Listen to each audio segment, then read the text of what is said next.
Hi, my name's Jayson Blair. I'm here today to talk a little bit about personal coaching for deciding on and transitioning through divorce. A little background on me. I've been a coach since 2007. I come from a background in clinical psychology, and then I was a journalist before that. So as a coach, I've worked with everyone from CEOs to people who have been homeless. At our company, Goose Consulting, we have a team of nearly 20 coaches, several of us who have expertise in the area of divorce. I'm going to talk a little bit about the emotional part of divorce in general, how we respond under stress, and what some of the challenges might be, in addition to divorce coaching and what role it might play. Now, you all probably know there are lots of ways that we can get support in divorce. We've got our friends, we've got family members, but the two key sort of professional ways people tend to get support are from therapists and divorce coaches. So therapy, if you're familiar with it, is really driven by looking at your past, looking into your history, seeing how you became who you are, and using that, really enabling you to move forward. Coaching really comes in to help you identify your goals, to pick up the ball where therapy ends, and be an action-oriented, supportive, forward-focused partner. In sort of building your future or getting through what you're going through and building your future. So there's a place for both divorce coaching and for therapy in the process of divorce. There's a lot of crossover between what we do, but what the divorce coaches tend to focus on is the strategic long term, the tactical day to day challenges you run into, keeping your eye on the goal, making sure your judgments are aligned with your values, and really being action oriented in a way that can be emotionally healthy. So, I wanted to talk a little bit about the three basic responses that people have to stress. The first is moving away. To move away means to respond to stress through things like emotional volatility, cynicism, being overly careful, becoming socially withdrawn, or even being passive resistant, any way that sort of separates you from other people. And these are flight and freeze responses. We see them come up in every day. We see them come up a lot in divorce, that people react to stress by either pulling away or setting off bombs that cause other people to run away. The second real major cluster of responses to divorce that we get has to do with what we call moving against. And to move against means to respond to stress with arrogance or risk taking or manipulation or attention seeking or eccentric behavior that sort of forces other people to bend to your will. These are commonly known as the fight responses that people have to stress. And finally, some others move toward. And what moving toward basically means that under stress or not paying attention, people basically will either become perfectionistic or develop unhealthy dependencies.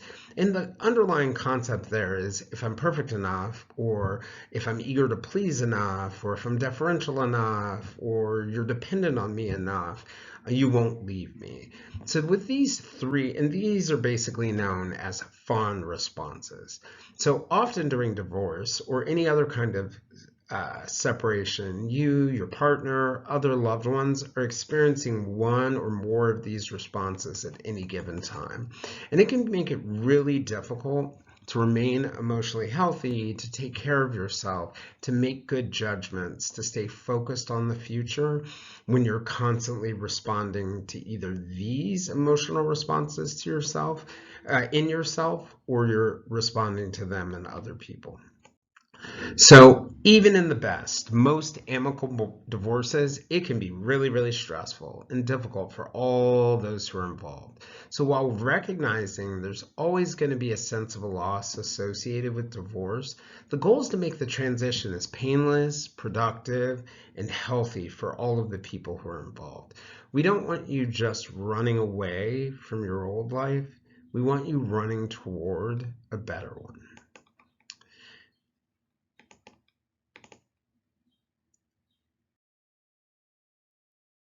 So, one way to think about the divorce process is to think about it like an iceberg. There are things that are very observable about a divorce that are very easy to see. They're simple. We could make a divorce checklist, and everyone could see those things. Then there are elements that happen below the line. These are your more emotional aspects, the ones that are forward focused, the ones that we might tend to ignore at times, but they have deeper ramifications. So, where divorce coaching really operates is below the line, and a lot of those things that you don't normally focus on as key elements of the divorce process. Here are some examples of things that are above the line. They're the legal issues. There's settlement agreements, divorce papers, all sorts of things related to the law that impact your divorce. Then there are things like the financial things, finding a real estate agent, determining what to do with your house, talking to financial planners, mortgage brokers. These are the things that people spend most of their time focusing on. It's what they do during the divorce. But people don't spend a lot of time focusing on who they are. Your psychological, your emotional, your other elements of well-being that are really crucial to making it through the process and having a better life after the process. And a lot of folks don't focus on the future. Many people who are going through divorce have to return to the workforce, or they have to make more money, or they have to work less so they can take care of their children. The big changes that can come with divorce, and often folks don't focus on those things until they're nearing the finish line or have already crossed the finish line. So what a divorce coach can help you do is coordinate to make sure you get those resources that are above the line, like the legal and financial ones, and that you really take care of the things that are below the line. We are able to focus on and work with you to identify what your values are, what matters the most to you, and keep you focused on that through the whole process. So the experience of divorce in general, right? It involves a lot of trade-offs, right? There are a lot of stakeholders and there's a lot of compromises that have to happen. You get advice from every corner of your life, I'm sure. It comes from your family, it comes from friends, probably comes from people that you meet randomly on the street. But is it really aligned with your values? There's nothing quite like a divorce, um, like going through it. Uh, so how do you stay safe and whole and pursue your goals in a way that's healthy for you? How do you make good judgments during moments of intense stress? How do you take care of your family, all your family, when you're all going through such a difficult time? And how do you deal with your spouse at their worst?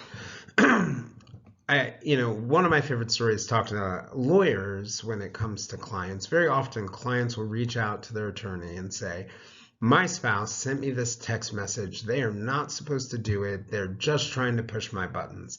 Will you do something about it? And your attorney will type up a letter, send it to opposing counsel. Opposing counsel will receive the letter that says that their client's a bad guy and he shouldn't do that.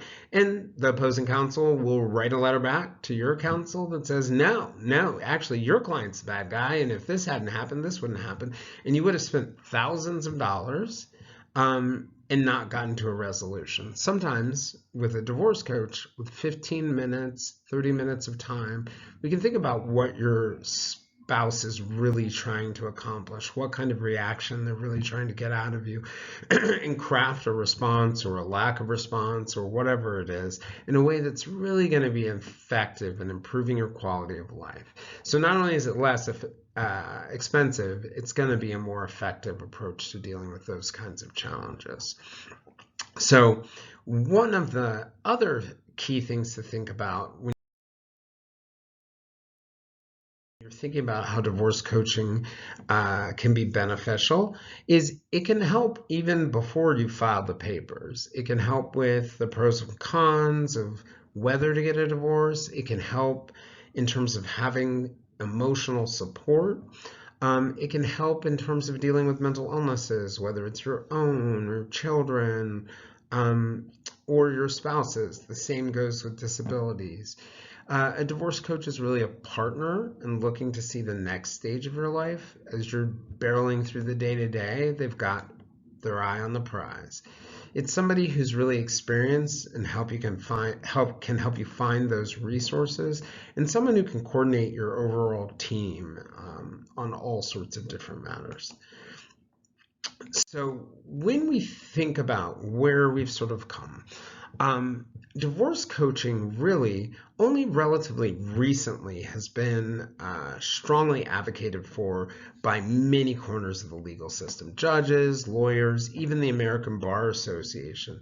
The ABA defines divorce coaching as really being a flexible, goal-oriented process designed to support, motivate, and guide people who are going through divorce in order to make the best possible decisions for their future, based on their particular interests, their needs, and their concerns.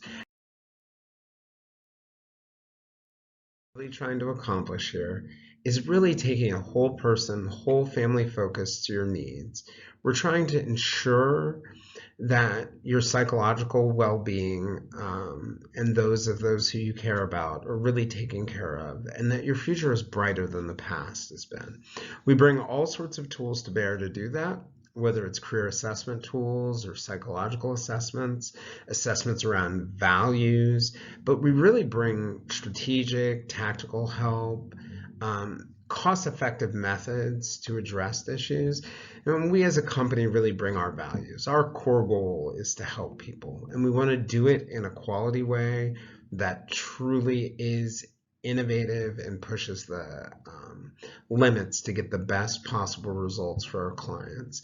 So if you want any more information, feel free to reach out to us at goosecreekconsulting.com. We'd be more than happy to talk to you more about what some of the benefits of coaching can be in the divorce process.